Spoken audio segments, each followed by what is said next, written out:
We're at 10 o'clock now, Charlie. Yes, sir. Do we want to call the meeting to order?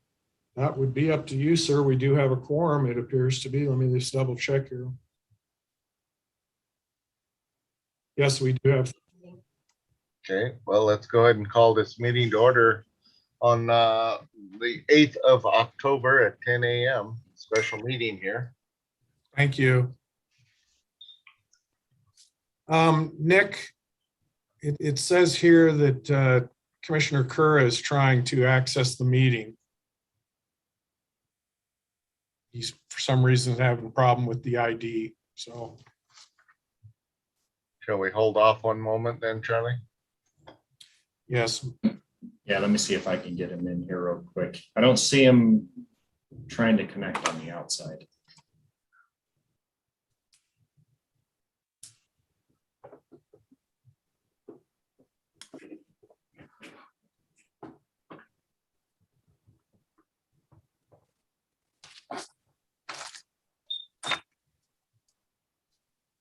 President Davis, I could go ahead and read the welcome if you'd like me to. Go ahead, Charlie. Thank you. Welcome to the October 8th, 2021 special meeting of the Wyoming Pari-Mutuel Commission. The mission of the commission, the primary mission of the commission is the protection of the wagering public and the health, safety, and welfare of the participants in all lawful gaming and pari-mutuel activity in Wyoming. Individuals who wish to address the commission today will be recognized and called on by the president to speak. After the president has recognized you, please clearly state your name, the name of the organization you represent prior to addressing the commission.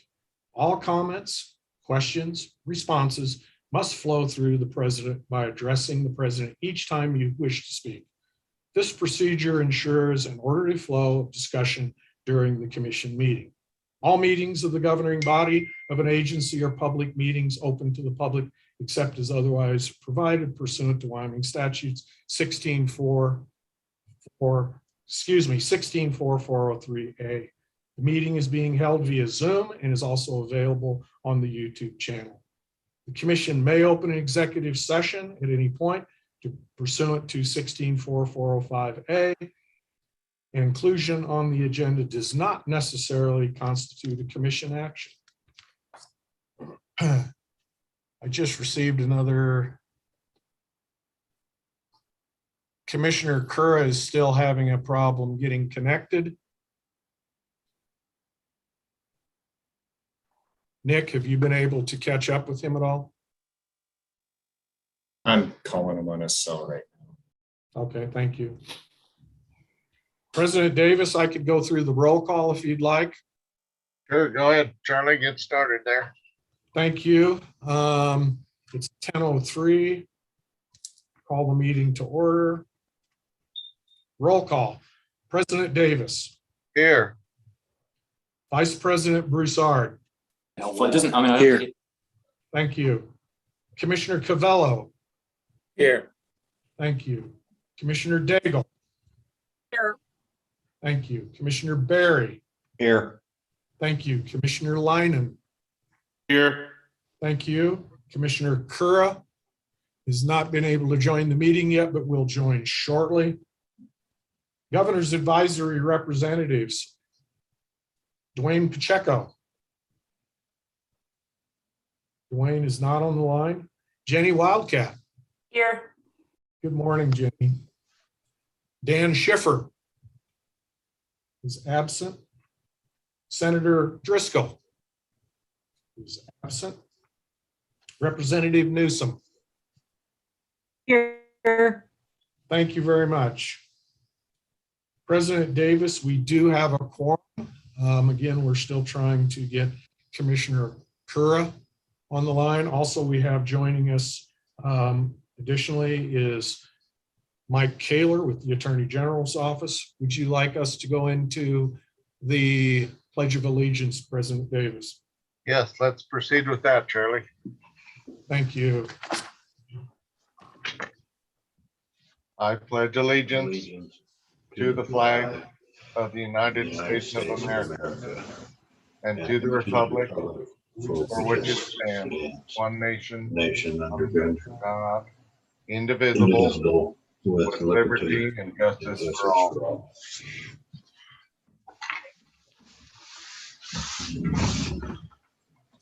At this time, Charlie, we could proceed with item number 2, the agenda. I would be looking for a motion to approve the agenda as presented. I would move to approve the agenda as presented. Thank you, Sherry. Is there a second? Commissioner Lyman seconds. Commissioner Lyman, second. Any discussion? Those in favor, aye. Aye. Those opposed, same sign. Hearing none, motion passed, Charlie. Item number 3, Cowboy Skills, a request received on September 2nd. Could Hang you, on, I apologize, my phone's going off. holy moly, it's not in the nuclear form, is it? Oh, I have to hang up here or something. Sorry about that.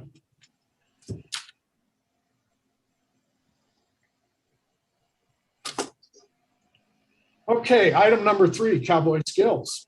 Discussion, consideration, and possible action on the following matter. A request was received September 2nd, 21 from Cowboy Skills representing the following vendors in requesting an update hardware and software to the Pari-Mutuel deployed in Wyoming. Cowboy Skill version SKL 70702 WIO 2022. The following individuals are represented by Cowboy Skill Brewer Amusement, Entertaining Experts, Jenkins Music, Jewel Box, LLC, Paradise Pinball, Wind River Amusement, Inc., Wyoming Amusement, Inc., and Wyoming Amusement Services. I'll read the staff review. Cowboy Skill has provided their lab reports, Eclipse NA PACE 5370-01MO, and release notes and detailed review of the changes. In pointing out what has changed, it is important to note what has not changed. Nothing regarding the elements of skill or style of play has been altered. 4 new game titles have been added to the original submissions. Under the Mountain, House of Voodoo, Lady Periwinkle, and Gem Master. Mr. Laramendi has reviewed, and his recommendation is at the bottom there, Pace-O-Matic Cowboy Skill version SKL 707.2 WIO 2022. SAS Laramendi recommends approval as submitted. Commissioners, if you have any questions, Mr. Laramendi is there on the call and can go through those with you. Are there any questions from the commission at this time? Charlie, I have a question. Do we need to have a motion first before we go into discussion? Yes. Okay. Is there a President motion? Davis, I move that we approve the Cowboy Skills application. Is there a second? President Davis, second. Okay. And a second. Okay, discussion on this now. Are there any questions for Nick? Are there any questions from Cowboy Skills? Is there anyone in the waiting room, Nick, who wants to address this? I've got a few people from Cowboy Skill. I'm looking for hands. If anybody has anything to add, just raise your hand, please.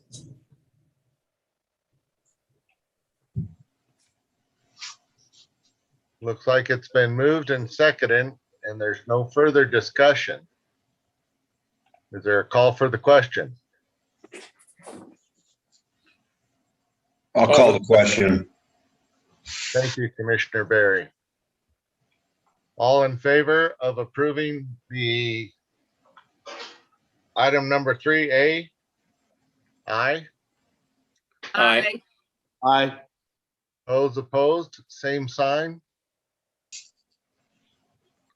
Motion carried, Charlie. Okay, did you have some information to put out here at this time, Charlie?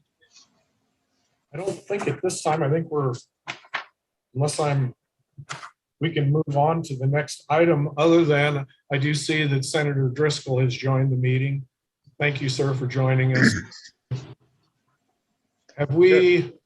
Do we have Commissioner Kura on the call yet? He was restarting his stuff and gonna try again. Okay. Well, we do have a quorum. Okay, then we can go to item number 4, Charlie. Sunrise Distributing. Yes, thank you. Sunrise, item number 4, Sunrise Distributing. Discussion, consideration, possible action on the following matter. A request was received September 20th, 21 from Sunrise Distributing, requesting to update hardware and software to the Gracie skill game system deployed in Wyoming. Vertical V1912. Staff review. Sunrise Distributing has provided their lab reports, NAGRTELL 5429-01 PA, release notes, and a detailed review of the changes. The report identifies that the games operate in the same platform as previously approved. However, there are 12 new game themes available. Benjamin's Bank, Bombshell Bombers, Bootleg and Bourbon, Double Dollars, Golden Pharaoh, High Roller, Lucky Ladybugs, Oktoberfest, Big Potter, Texas Gold, Wild Stallions, and Zuho Young, whatever. Sorry about that. Staff recommendation, Gracie Games Vertical V1.9.1.2, SAS Laramendi concluded that the referenced games appear to be compliant and recommends approval as submitted. The game shall remain configured, and the reason we add that into it is the games are configurable. So the motion would be, if you choose to approve, they would remain configured to not accept wagers in excess of $3 nor exceed the maximum jackpots of $3,000. At this time, Commissioners, I would entertain a motion for Sunrise. Thank you, President Sherry. Davis, Yeah, I would move to approve as recommended and submitted with the stipulation that the games remain configured to not accept wages in the excess of $3 nor exceed maximum jackpots of $3,000. is there a second on that? I would Second. second that. Thank you, Cactus. Discussion. Discussion on the motion. Is there any discussion in mail room or waiting room? Nick? Any hands up?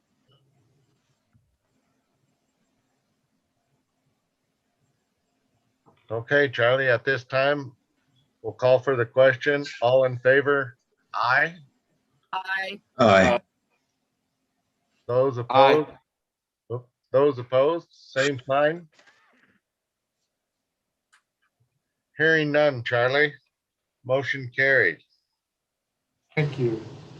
At this point, we can go to item number 5, the 307 racing. Thank you, President Davis. Item number 5, 307, horse racing, discussion, consideration, and possible action on the following matters. A, we received a request September 20th, 2021 from 307 Horse Racing requesting to deploy the following previously authorized 10 exacta tote system game themes and the associated wagering profiles, FB3, PX3R1, and RB3. Mr. Laramendi has reviewed the games again, and the staff recommendation is, the staff review, 307 Horse Racing has provided all the necessary items. The following 10 Exacta tote system game themes are currently authorized for deployment with another permittee. Fubo Abai, Lucky Lil Devils, Phoenix Xing, Dragon Tau, Rake and Bacon, Wolf Queen XJP, Winter of the Dragon, Sohu Sen, Tiger Lord, and Peacock Beauty. Staff recommendation, SAS Laramendi recommends approval of the previously authorized 10 Exacta tote system game themes and the associated wagering profiles, FB3, PX3R1, and RB3 as submitted.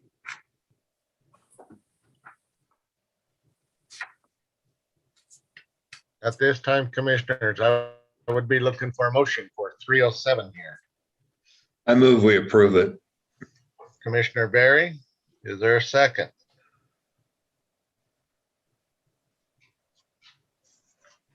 Commissioner Line in seconds. Thank you, Randy. Discussion on this. I did have one question, Charlie. There was a difference in percentage takeouts. What was, I didn't quite follow that completely on the one theme change there, where it was a different percentage than what had previously been there.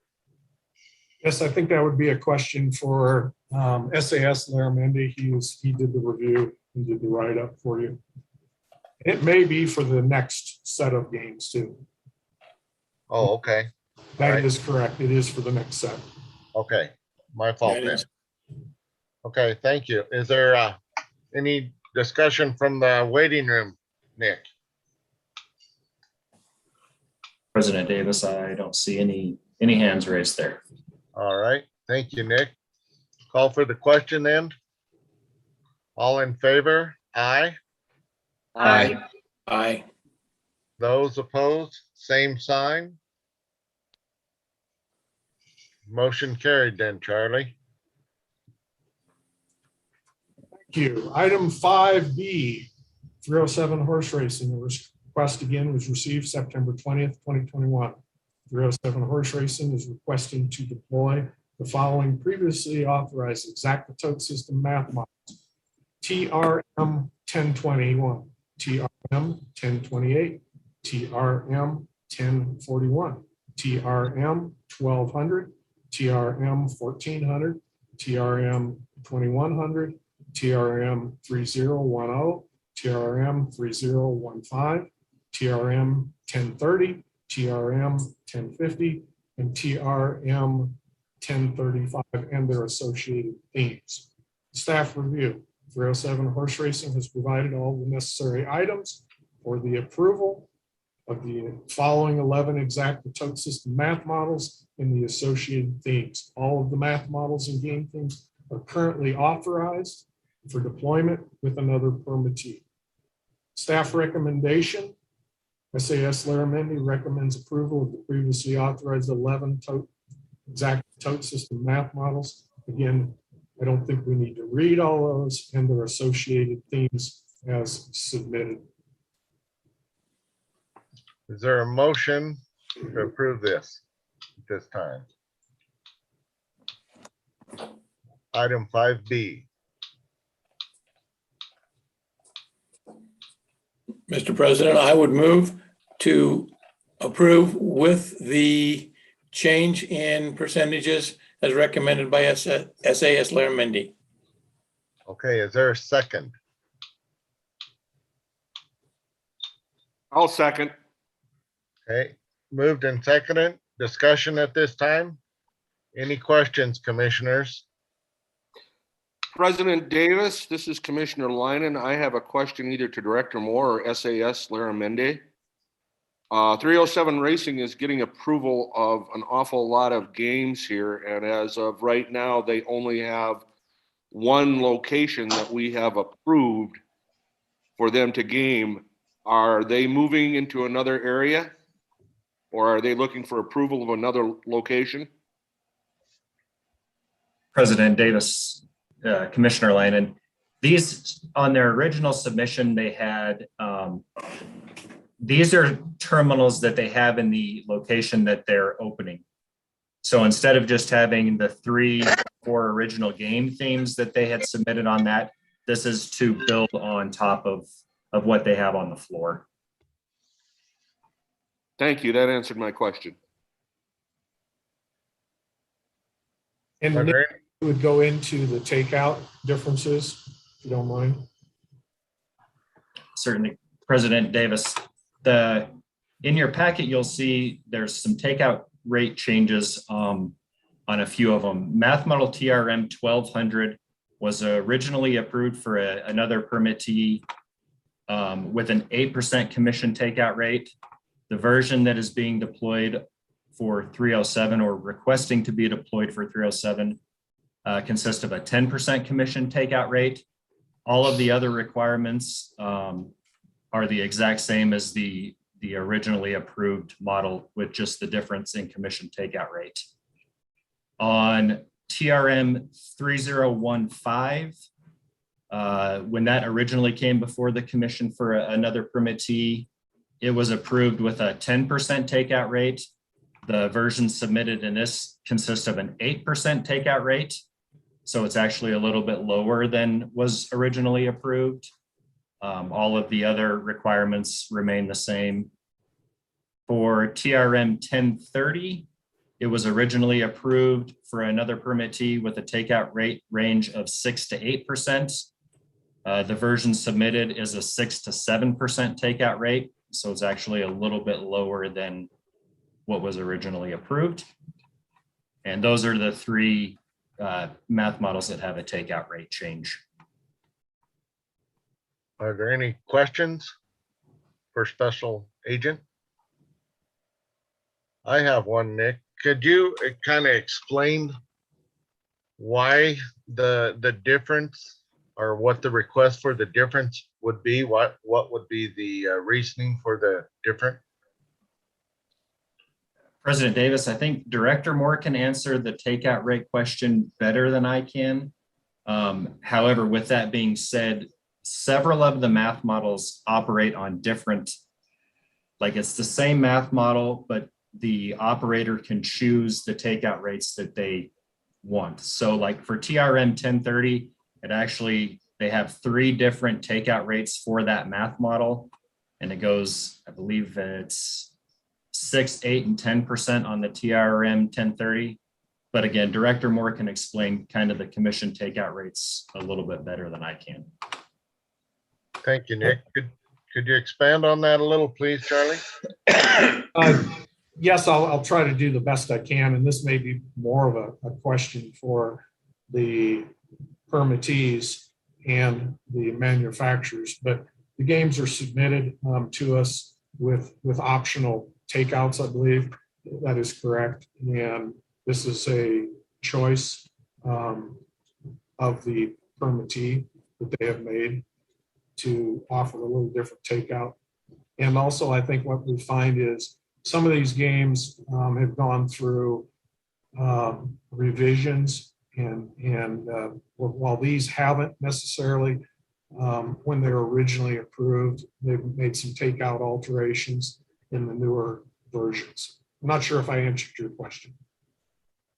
Okay, I think you answered mine, but I believe Cactus has a motion on the floor right now to approve as submitted with the changes. Is that correct, Cactus? Yes, sir. Okay. All right, and there was a second on that, so I guess we're ready for the call for the question. All in favor? President Aye. Davis, Davis, was there anybody in the room, the waiting room, that would answer that question or be able to, they're raising their hands, and is there any discussion from the public in the waiting room? That would be a question for Nick. Don't see any hands raised, President Davis. Okay, thank you, Nick. With that, call for the question. All in favor? Aye. Aye. Aye. Those opposed, same sign. Motion carried, Charlie. This time we go to the item number 6, is that correct? believe that is correct. Skill-based amusement gaming. And also for the record, I'd like to make sure that we did identify that Commissioner Kura has joined the meeting. And I apologize if I didn't bring it to the attention of everybody on the call. Yes, item number 6, skill-based amusement game discussion, consideration, and possible action on the following matter. This is basically a stakeholder discussion. To start out, one of the things that we are going to just real quickly implement in the future are monthly or every other month stakeholder informal discussions with the staff. And that includes the Pari-Mutuel side. Also, that includes the sports wagering.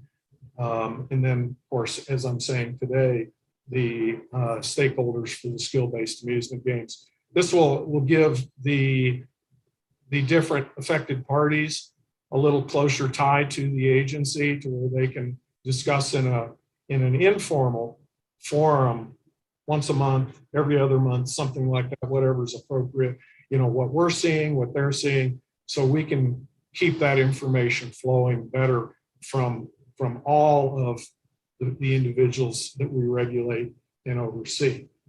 For today's discussion, in the informal discussion here, or the stakeholder discussion today, I'd like to break it up into a couple areas there. And the first ones would be, and I'll throw these questions out, and if we have anybody that's in attendance, or if the commissioners want to comment on this, is what is working? And again, this is specific to skill-based amusement game. The second question is, again, if you ask what is working, it's always very important to ask the question, what's not working? Then the third question here for discussion is, do the operators in the establishments, and who I'm meaning here would be the location owners and employees, have any access to the games or wagering devices, internal operations? And then the second piece to that question would be, do they have any control or access that would tend to change or alter the gambling device? And again, this is specific to skill-based amusement games.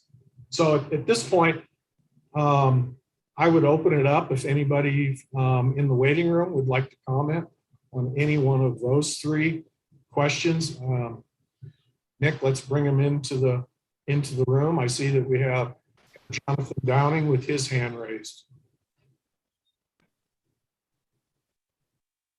We're tackling question number 1 first, Charlie.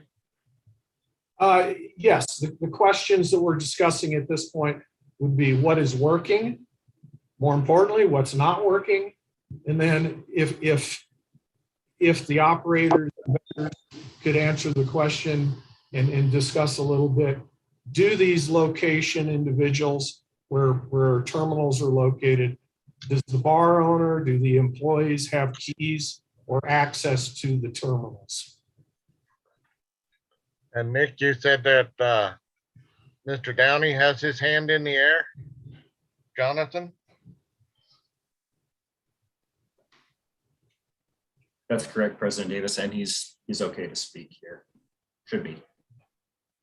Jonathan, are you out there? I am here, Mr. President. Are you hearing me okay? Yes, I am. All righty. Thank you, Mr. President. Thank you, members of the committee. I am Jonathan Downing, appearing on behalf of Cowboy Skill and Pace-O-Matic. Appreciate the opportunity that Director Moore and the commission has provided us today, and agree it's a great opportunity to have the bi-monthly or every month stakeholder meetings.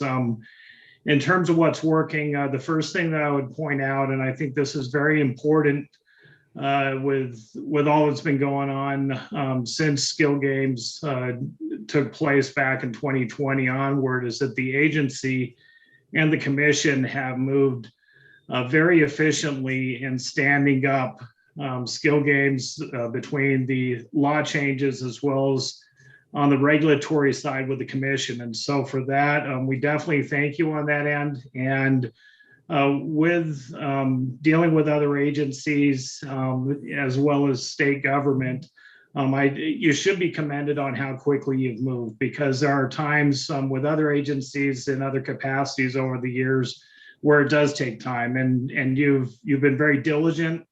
You have been firm and you've been fair on those. And so I know our folks are appreciative on that. On the areas where there's challenges right now, which we've addressed a little bit with staff already, but we do have some concerns, and we're working through the process on transfers of machines within the finite pool of machines that were already approved. But I say the term finite pool, where you have machines that are you have bar owners or other establishment types of owners wanting to move machines within the marketplace. And so we don't have a resolution on that yet. And it's one of those that I'd say we're still working through with staff, as well as trying to get a feeling on the legal side, how that works. Prior to July, we were able to have those situations where you had licensed machines and you're able to transfer those. And so I just put that on your radar. We're not asking for a resolution today. I just want to flag that for you, and we'll follow up with a little bit more formal information if that's required. We also are very sympathetic and want our folks to understand the challenges there as we've had issues with that Scrivener's error and how that impacts the rest of some of those commission operations. With respect to the last question from Director Moore, do bar owners or employees of those establishments have keys or access to essentially, I would say, like the guts of those machines? And Matt Pascal is also on this call, one of our folks. He might be able to answer that deeper, but it's my understanding that normally you don't have that type of access within those machines. It's more of a lockdown type of system, where it's the employees of those operators, as far as Cowboy Skill or Pari-Mutuel, that would be having that type of access within the machine. And so with that, I'd be open for any questions, Mr. President, and just appreciate your time today. Thank you. Thank you, Jonathan. Representative Newsom, I see your hand is up. Thank you, Mr. Chairman. Jonathan, when you use the word transfer, does that mean moving machine from one location to another location, or does that mean transferring ownership of a machine? Mr. President? Go ahead. Mr. President, Representative Newsom, so in certain situations, I think, as you'll remember, there's up to 4 machines allowed in particular licensed locations. And in other locations, you might have 1 or 2 machines. And so in some situations, you would have a location that's not necessarily needing all 4 machines, and you have another location that says, hey, we need to go to 4. And so you've got a licensed location that was licensed to do 2 machines, and we'd like to take them to 4. And that's a challenge right now, where it's being able to move those machines from like 2 to 4. The other issue, just, and I don't want to muddy this too much, but within the free market, you have situations where you had the machines from other manufacturers that were approved for different locations, and now those locations are desiring not to necessarily have the original manufacturer who was approved, and possibly wanting to change over to our machines. And the same situation could be the case where they're saying, hey, we want to freshen things up, and so we want the Cowboy Skill games out, and we want another manufacturer's games in. And so that right now, prior to July, we were able to do some of those types of moves. I think because there's some questions within the law, that's one of those where it's been a little bit of a challenge. And we're not asking for anything formal from the commission right now, but do want to flag it for your attention, as far as if commission or others think that we need to take a look at it, if it's a legislative change or if we can still do it under existing, because there's also the part of just waiting until the rules are in place, as far as if that's when they want to address that as well. Did that answer your question, Representative Newsom? Okay. It looks did. like- Thank you. Thank you. Randy, you have your hand up. Thank you, President Davis. I guess this is just kind of an open-ended question or whatever. And the reason I asked this question is there are at least 2 establishments in my area or in my district, in my county, that are changing hands, that are for sale and from what I understand have been sold. Who is the commission responsible for relicensing those if that establishment changes hands? And if so, what is the procedure? I believe that might be a question better answered by Special Agent Laramendi, if you can. Yeah.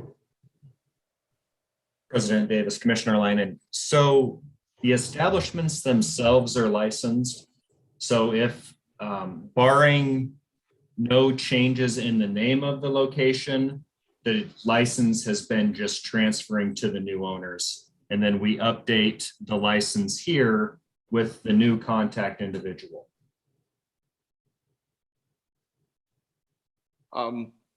Thank you, Nick. I guess that answers my question. I do know that some of the establishments offers have been made on the establishments by owners from out of state. Does that sway anything as far as we're concerned?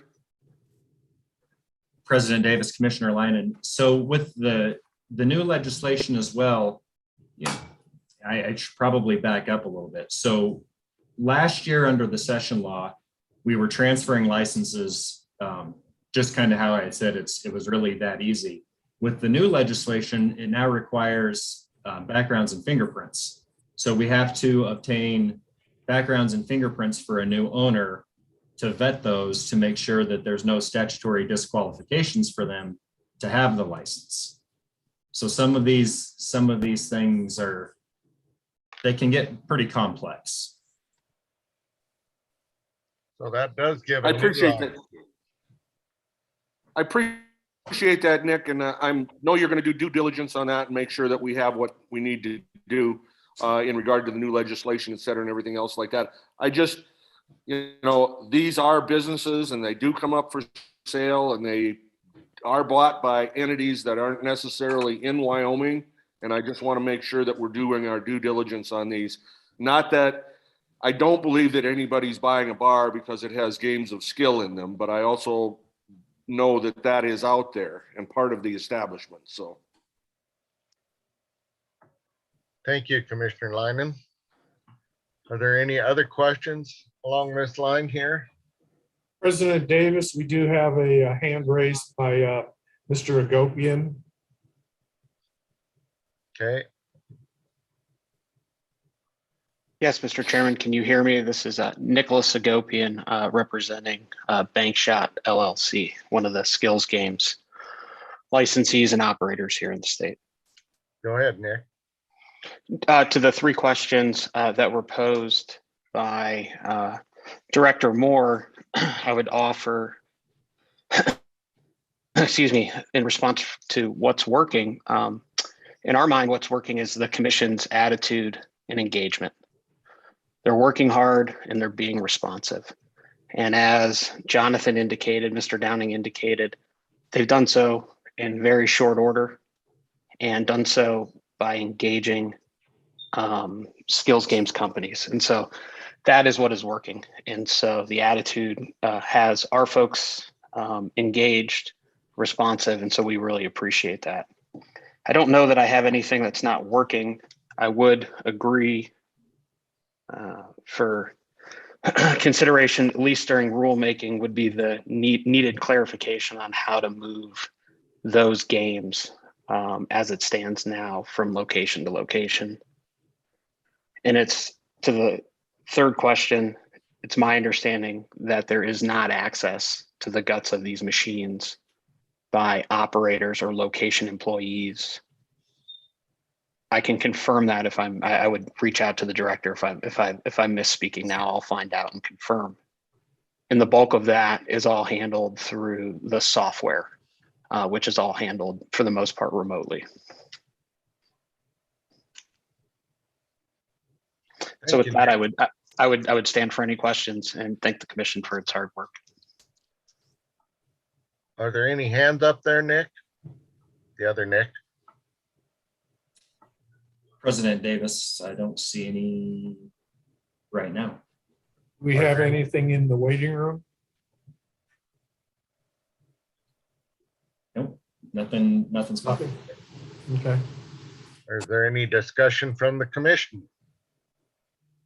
You know, I think I'd like to chime in, if you don't mind, on the third question that I posed, you know, the operators having access to the games. The reason that came up, while it's very clear in statutes, we do background checks on those establishments. You know, I just wanted to get the clarification that that those individuals didn't have access to those machines, and the volume that we're getting of those criminal history reviews is it's a lot. I don't know what the number is off the top of my head right now, but it's well into the hundreds, several hundreds, I believe. And you know, it's just, from what I see, is they do not have access to that at all, to the games. So that may be something down the road that maybe wants to be visited, obviously in the legislative branch. So that's all I have in that section of our discussion. Is there more questions? Any more questions? Any more discussion? President Davis, this is Commissioner Curra. Hey, good to see you, Dick. I'm glad I got on thanks to Nick. Anyway, regarding that third question on employee access, doesn't each individual establishment have to have access for maintenance, breakdowns, or if there's a malfunction on that machine, so they get in there and check it, or do they just shut it down at that point if there's a malfunction? Is there not somebody there on premises that is trained or knows how to get in there and do that stuff? And I realize we don't want them in there screwing around with the programming, but for the mechanical work on it, if something goes haywire, that can be fixed manually right there. Is that what we're talking about, or is it absolutely no access for anybody once they're set up? I guess that would be a question for Nick or Jonathan, wouldn't it? President Davis, I believe Catherine Wilkinson and also Nick Agopian. Well, Jonathan just put his hand down.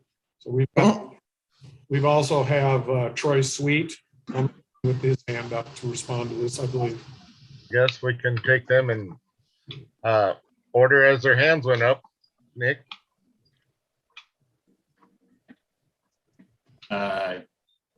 Mr. Downing was the first one, and then Miss Wilkinson, and then Mr. Sweet. Okay, Jonathan, you have the floor.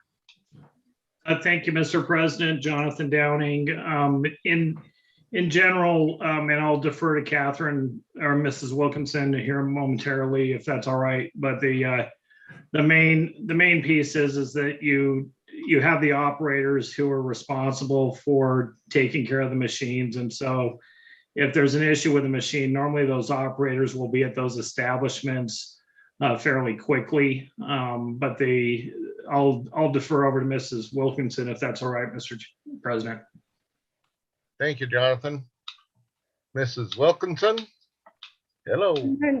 Good morning, President Davis and Commissioners. Catherine Wilkinson here today representing Cowboy Skill.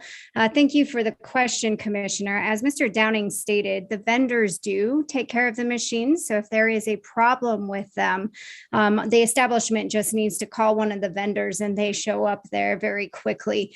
The skill games are just a supplemental part of the vendor business. As you know, our vendors also do pool tables, dartboards, jukeboxes, and so they service those machines along with all the other equipment that are in those bars. So they are definitely in the amusement and entertainment business. So those are known as vendors now in the law. So the operators would just call them if they need help with those machines. Thank you, Catherine. There was one more hand up. President Davis, it's Mr. Sweet with Sweets Amusements. Go ahead. President Davis, can you hear me? Yes, Troy. Yeah, I just wanted to kind of, I would agree with Pace in the fact that the vendors such as ourselves are the ones that would be doing any of the maintenance or anything like that on the machines. That goes with the machines we use as well, the vanilla. Also, as far as access, our operators do have access to the money box on them to be able to do their payouts and whatnot. However, access to the main computer is done through a PIN code that you have to be granted access to any of the bookkeeping or any of that stuff. So I don't know if there's any more questions about our games or not. That's all I've got. Commissioner Kura, did that answer your question? Yes, it did. Thank you, Troy. I appreciate the information and from everybody else. Yeah, Appreciate sounds like that the operators can retrieve the funds, but anything other than that is up to the vendors. Correct. I think we also have Mr. Agopian with his hand raised still. Okay. Yes, thank you, President Davis. I did confirm that with Bankshot LLC, the locations and employees of locations do not have access to the guts of the machine. Thank you, Nick. And then beyond that, our business model in terms of how the machines are serviced in a timely manner is similar to what was described by Mr. Sweets and Mrs. Wilkinson. Okay. Are there more questions on these three questions that Charlie posed? President Davis, if I could follow up some clarification. Go ahead, Charlie. Thank you, President Davis. Just a point of clarification for everyone here on the call is what we're discussing in the, it's great information. And what I've mentioned about the criminal history, the necessity for that is a legislated mandate. So, that wouldn't be for this agency to decide. But also looking at parity between the horse racing side and the skill game side of the house. We always need to be mindful of that, whatever direction this would go. We do require establishments to be licensed with the commission. For instance, the building owner of a location for historic racing. We also, in the smaller sites, we require those locations to be licensed. Now, we're not requiring those employees because they are not operating the games. It's the permittee that's operating those, and the employees do have access. So just a point of parity for everybody here in this discussion. Thank you. Thank you, Charlie. And then we're going to try and work, is that correct, on how to take these machines from one establishment to the other without or seeing what the protocol is going to be. We'll be addressing that in the rules. Is that correct? Yes, I believe that is correct. Thank you.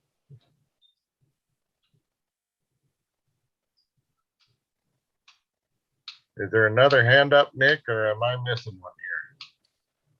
President Davis, there's no more hands up. We did get a question on the question and answer thing. The question is, what metrics or standards does the commission consider when it decides to issue a license to an establishment?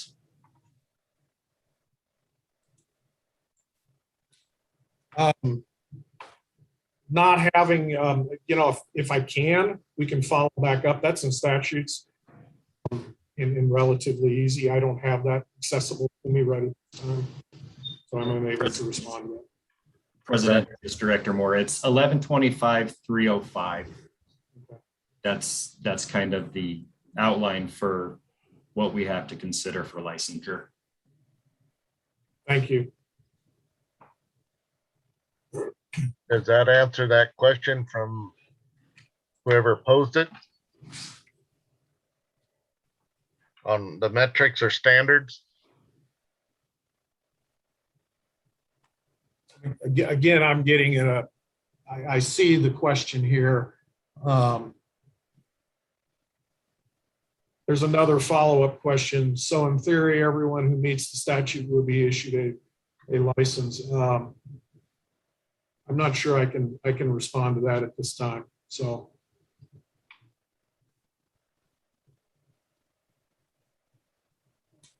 That is something that we need to address in the rulemaking process, Charlie, is that correct? There may be some potential for that as well. Thank you. Okay. We have anything else out there at this time? If there's nothing on these questions, we can move on to the next piece of what we have here. Director Moore, President, Yes. Real quick, Representative Sweeney just raised his hand as well. Oh, excuse me.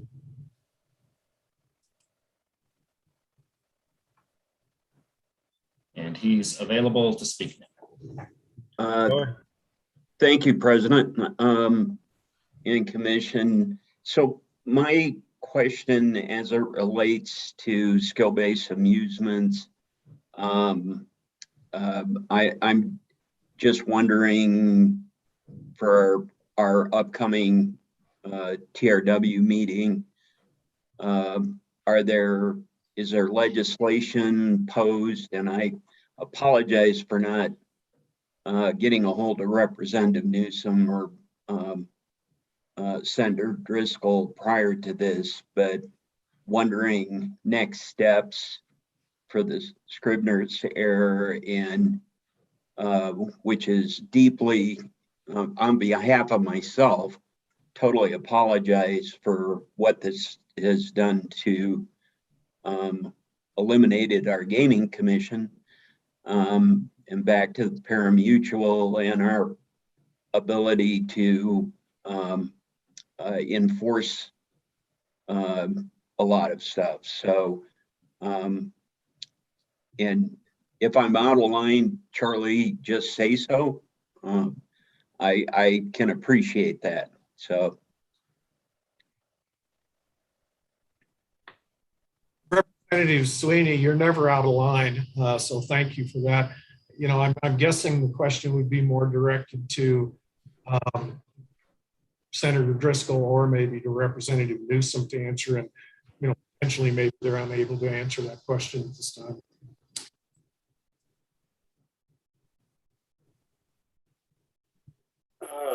I guess I'll do just lightly. We've approached it from a number of different points. I think TRW may deal with it coming up at the meeting, which I'm not sure where it falls, but we've got two different issues that fall there. One is the Scribner's error that's in the bill. And then also, however it happened through a amendment, it's up in the air where the skill games expansion lays. And so you're potentially looking at either one or two separate bills. And part of what's going on is trying to decide whether those bills are combined together or run as two separate bills. So there will be a bill to fix the Scribner's error, there's no doubt. It'll either be taken up by TRW or potentially could be brought by the Management Council, but without a doubt that will come up and get fixed. The other part of the bill will probably be a further discussion that perhaps Representative Sweeney knows more than I do, that TRW will come up. I've been in contact with both chairs and a good part of the committees on strategy going forward and what to do to deal with it. So. Thank you, Mr. President. So on that, Senator Driscoll, I think in my interpretation of things, I'm more concerned about restoring the commission's abilities to do business as was intended, but seems to be eliminated because of the amendment. And then the other issue on the expansion, I believe it was my interpretation, and in the process, we were waiting for the rules to clarify things. And so hopefully we can get this straightened out quickly before we do more damage than good, in my opinion, to the now Pari-Mutuel, back to the Pari-Mutuel Commission.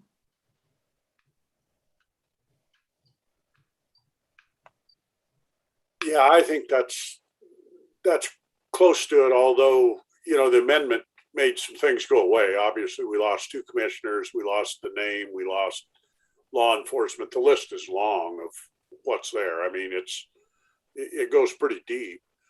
As far as expansion waiting for the rules, from my standpoint, this is my personal end, and it's ties to promises I made when we formed the Gaming Commission, was that if there was to be an expansion, and I'll make this clear to the commission and everyone else, and it was presented this way to TRW committee, it was presented on the floor of both the House and Senate that way, that if there was to be an expansion, it would be done via a standalone bill that expanded gaming and further went into how they did it. And I will tell all of you, I will do everything in my power to make it that's the way that it expands, because that was my word that I gave to you folks that were on the commission then, as well as to the gaming folks and the legislature, is that would be how we deal with expansion when it came. Because I am neither for or against expansion, but I am of a belief that it's a big enough issue that it deserves its own debate on the floor, not an amendment on a bill. So that's prefaced with, that's my personal side of it, but we've run into that in other issues. When we pass these bills, we do make promises. I talk to people like you and tell you, here's what I'm doing it under. And when it changes, you get a feeling that the floor is shifting underneath you. And for me, it was really a tough pill to swallow that potentially we'd expanded via a pretty opaque amendment that was there. So that's my take on it, Representative Sweeney.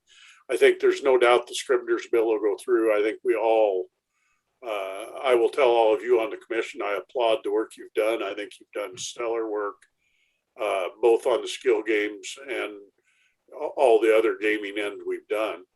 And I think the state realizes that we need a gaming commission. We don't need a Pari-Mutuel commission. We need a gaming commission. There's your jobs are going to get nothing but more important as time goes on. Gaming's a substantial part of Wyoming's economy at this point. Thank you, Senator. Representative Newsom, you have your hand up. Thank you, President Davis. I agree that we need to do this in 2 separate chunks, because there will be, the Scrivener's error is foremost on this, on the challenges that we face here. So that needs to be a separate bill. And then if we need to address expansion, that needs to be a separate bill. It was my understanding that expansion at the bill that passed allowed for expansion, and I voted for it. And I am in favor of expansion, and think that it's reasonable that folks that did not put skill games into their establishments because there was that gray area that we were dealing with at the time should not be penalized economically for not putting the games in. And now that the games are legal, it seems that there should be a path for them to have the games in their establishments. I know one establishment owner that has gaming permits in other states, in Nevada, and I think in Wisconsin. And he specifically told me that he did not put skill games in his establishments in Wyoming because it was in that gray area, and that he did not want to jeopardize his permits in other states, which for him made sense. And so now that we're not allowing him to expand the skill games into his establishments in Wyoming seems unreasonable. That's where I stand on the deal. And so I think if we make it clear that these are two separate issues, and I've relayed that information to Chairmans Ellis and Flintner, that we need to keep these two separate issues. Thank you, Mr. Chair. Thank you, Representative Newsom. Mr. President, I don't know if I'm still on. Yep, you are, Pat. Oh, thank you, Mr. President. Representative Sweeney. Thank you. So I appreciate that clarity. And I'm in the camp of Representative Newsom on my understandings. My apologize to the commission. I think you guys have done a remarkable job setting up everything, all the challenges that have been thrown at you in a short amount of time. And some of the discussion that I've seen called into question some of the integrity of, in my opinion, the commission, the Attorney General's office, and some of the operators on skilled games over this, and different motives. And I think there's enough of us in the legislature, both in the Senate and the House, that understand that you, the commission, nor the Attorney General's office had nothing to do with this.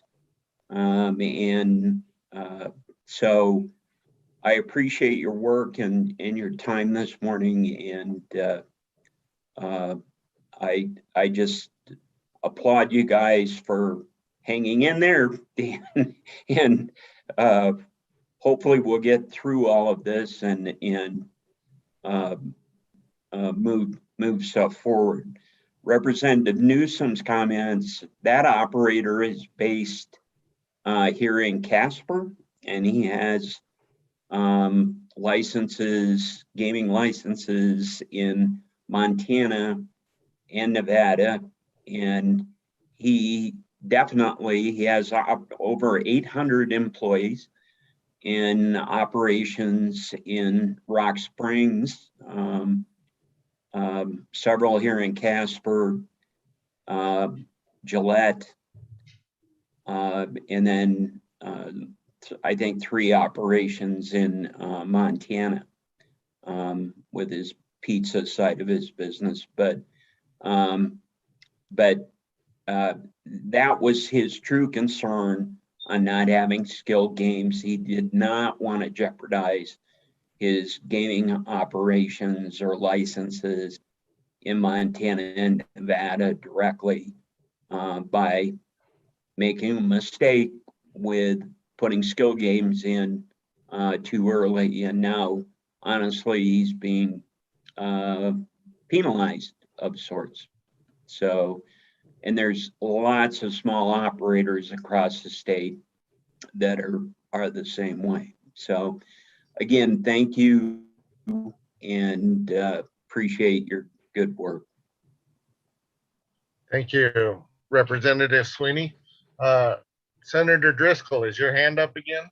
It is. I wanted to clarify a little, because that's without getting into a debate with fellow representatives, but the real honest fact was the way we did this, and it's back to a fairness issue or non-fairness issue, and there's lots of people that know this. What we had that was legal, folks, was Pari-Mutuel, and historic horse racing is what was legal. And it did just fine for a number of years. It worked really well. And we had some games that came in through a gray area in the law, and we had law enforcement not enforcing it. And the promises we made when we formed the Gaming Commission wasn't a fairness issue at all. And I'll be very clear about this. It was not a fairness issue. It was, we didn't have a choice. The only way to stop unrestricted expansion, because it was rolling, was to rein it in. And there was a reason that there was a 30-day time limit to put stickers on existing machines. We knew fully well that we were shutting some people out that played legally by the rules. We knew that. But what we said to fix that was if they wanted to come in, it would be via a bill that brought in expansion, and it did it with its own set of rules that was policy set by the Wyoming legislature. And that's where I stand, and I stand really hard on it. I understand the fairness and unfairness. In all fairness to Representative Sweeney, even Representative Newsom, I understand that. But I also understand there was a huge number of people that wanted a local say in if games were expanded. And we've now, if you're going to do the fairness game, we've just skirted around all of those issues. And those were part of the underpinnings of the Gaming Commission being formed. That's the flat facts of it. And so from my end, I have no problem with the fairness issue, but it needs done through a standalone bill. And we need to have these policy debates. That's what the legislature does. And it shouldn't be through a footnote in the bill. It should be through a standalone bill with honest debate that we get cities, towns, and patrons that come in and decide how we do it and how we flesh it out. If we don't, those rules are going to end up left to the commission, and it's going to put you folks in a very tough spot because you got to pick winners and losers as you do the rules. And that's a role, in my opinion, that the legislature should take. And we should be the ones that say, yes, we're expanding, or no, we're not. And here are the rules, at least the framework that we give you. That backs in a little bit back to that end. What that amendment did was took away a lot of the freedom that we gave the commission. And I am a big in favor, and I visited at length with Director Moore and part of your commission, that I trust you folks. You're regulators and you're good at what you do. You've got a great track record. You've been great. And we really need to give you all the latitude we can. So as we fix the Scrivener's errors, I pray that we also restore some of the sideboards we've put to you. The more sideboards we put, the more chance we have another gray area comes in between statutes we've made. I'd rather, this problem we're having right now would not be happening if we had good latitude in the commission. The statutes are pretty inflexible, and the commission can act in a time frame that the legislature cannot. So that's kind of my explanation on it, and I'm pretty hardcore on it that the fairness really isn't an issue. I'm sorry for the people that were honest enough not to break the law that didn't get it, but it's kind of the way it fell when it came.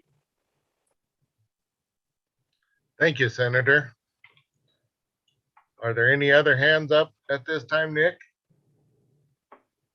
President Davis, I do have from an anonymous attendee.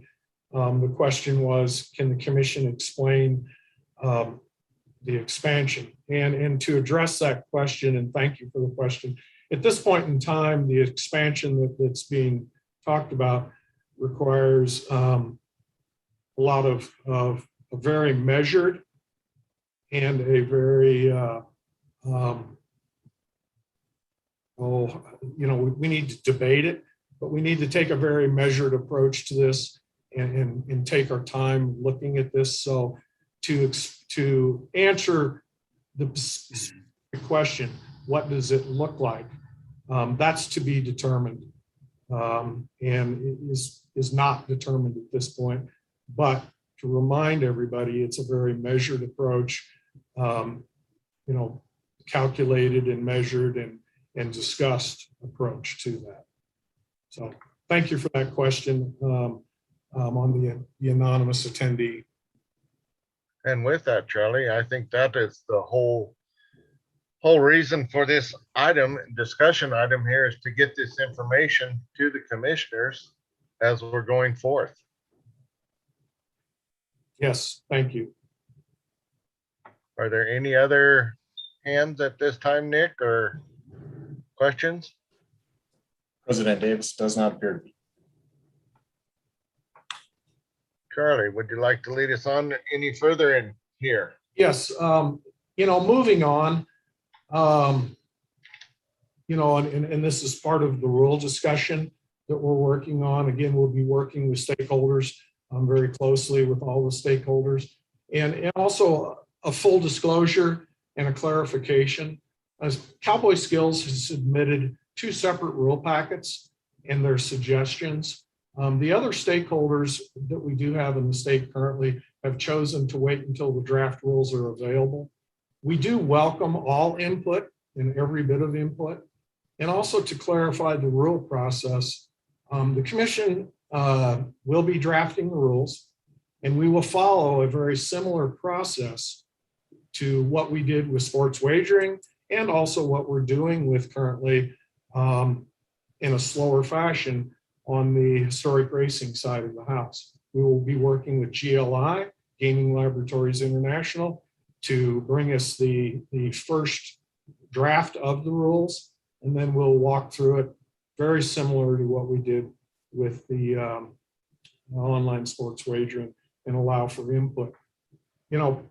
My philosophy in rulemaking is I want to have the rules vetted and worked on prior to public comment. The goal in public comment, as far as I'm concerned, is that we do our job up front, ahead of time. And when those rules go into public comment, the comments are very minimal. I think that's the appropriate way. I think it's appreciated by all the executive branch to do it that way. And also, I think that, the legislative branch also appreciates that type of a process. Speaking of the rule timeline, and this is an estimated timeline. We have a lot of different things that fall into play. And I had sent in response to the last TRW meeting to the committee, our timeline. And I know commissioners and liaisons, you've seen the timeline, but we're hoping to have the first draft of rules for skill-based amusement games by November 1st. If it can happen quicker, we will have that first set of rules out there. I know that's just around the corner. I look at my calendar, it's 10/8, and that's not very far off. And trust me, I know that. I have it on my marker board over here, the deadlines. But once we get those first drafts, we'll go through them here in the office and make changes and edits. And then we'll get that out as quickly as possible so the stakeholders can have an opportunity to chime in. And then we'll follow a path that is very similar to what we did with the online sports wagering. We do have our November 5th meeting. I hope that everybody can attend that meeting. We will have the rules there, and we'll have that for stakeholder input and discussion and working those rules. Then as we move forward, some of the dates, it's impossible to have some exact dates on these. We'll have multiple stakeholder meetings. Hopefully, potentially by December 14th, we could be at the point where those rules may be in a good enough to where we can seek the governor's approval, proceed. And looking at somewhere shortly after Christmas, around the 27th or so of December, those rules could be ready for the formal public comment. The formal public comment, if you use a December 27th, you'd be looking at completing public comment around February 15th. Somewhere around the 25th, depending on if we have changes, altercations, and also depending on the extent of those changes. If they're minimal, we can continue to move them forward, non-substantive. If they're a major change, then obviously we have to come back and start the whole process again. Again, about the 25th, we can respond of February, we can respond to the public comments, make changes, again, if they're minimal, and adopt the rules shortly thereafter. At that point, the process would be around February 25th. We would potentially send the rules to the governor's office for his review. And the governor has 75 days to consider. Also, Management Council has the opportunity to review those and determine if they're okay with the rules too. So there's a lot of checks and balances all along the way that are built in to make sure that whatever we do, whatever does come up, works for the whole industry. And then finally, like I said, I think May 14th, the governor, his 75 days would be up, and that would be either he signs off on them or he does not. So again, that timeline could go quicker, but it also could go longer depending on what we look at. And also you have to bear in mind some issues that do come into play. Any interaction during our legislative session with rules, rules take the back burner, obviously. And so if we're submitting a set of rules prior to the session, or right up soon when the session will start, as I understand it and believe, those rules then would be put on back burner, and then they would have to wait till the conclusion of the session, which is absolutely understandable with the load that everyone has there. Moving on, some of the things that we do need to define in our rules, we'll be defining designated areas. And in our earlier set of rules, we did discuss and approve what a designated area would be for skill games. And, I can push that rule out to everybody fairly soon. But it's basically saying the main part of this is an establishment shall not locate, and this is just mimicking the statutes, a game in an area of the establishment into which a person under the age of 21 may enter. So we go on to expand on that, saying that establishments that are not age restricted, bars, grills that are age restricted with their liquor license, they would need to follow a little different format. The designated areas would need to be visible to a cashier or other responsible party restricting access to an underage patron. The designated area would be cordoned off by either a rope barricade, one-half wall, or other similar structure that has received commission approval and prevents access to any person under the age of 21.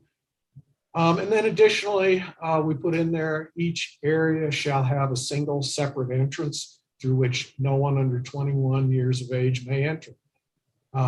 So, that's kind of I know I ran through that quickly and you don't have the printed copy in front of you, but those are some of the things that we are envisioning for that. And potentially we could go back and discuss the cordoned area and maybe remove the rope barricade. And of course, any of these things, you give people an appropriate amount of time to comply to these rules and regulations once they did go into place, so they could, if they did need to make changes or build a wall or something, they would have potentially like a grace period of some sort. And then I've got a list of different things just to kind of let everybody understand that we'll be having in the rules. We need to define nominal value for skill-based amusement games. What is that? Is it a dollar amount? What is that? We don't want to be in regulating the Chunky Cheese's claw games and things like that. And in statutes, statutes 1125 102A, Roman numeral 19 clarifies that and talks about that.